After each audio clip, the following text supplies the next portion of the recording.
ছড়িয়া রস্যৌ দীর্ঘ রি ছড়িও ছড়িয়া এ ওই ও ও ও ওই তারপর বলো কি সুন্দর করে বলো। নাও, তোমার একটা পড়াও হয়নি। আচ্ছা কানিজ ফাতেমা, তুমি সুন্দর করে বলো।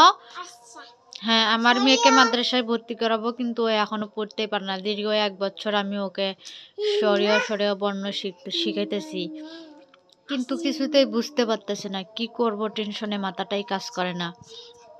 ছড়িয়া ছড়িয়া রস্যৌ দীর্ঘ রস্যই রস্যই, ওই পাশেরটা রস্যই।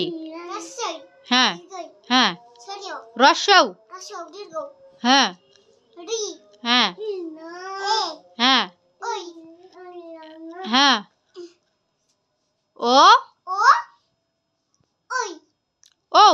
ও হ্যাঁ, তো মুখস্থ করতে দেখেন, ওকে মাদ্রাসায় ভর্তি করাবো, কিন্তু ও কোনো কিছুতেই বুঝতে পারতেছে না পড়াটা। কি করব, টেনশনে মাথাটা কাজ করে না। ওর বয়স এখন 4 বছর 6 মাস চলে, কিন্তু তাও এখন পর্যন্ত ওকে আমি পড়া বুঝাতে পারতেছি না। সবাই ওর জন্য দোয়া করবেন। ইনশাল্লাহ ওকে আমি একটু মাদ্রাসায় ভর্তি করে দিব জানুয়ারিতে। পড়তেই পারি না এগুলা দোয়া করবেন সবাই ওর জন্য।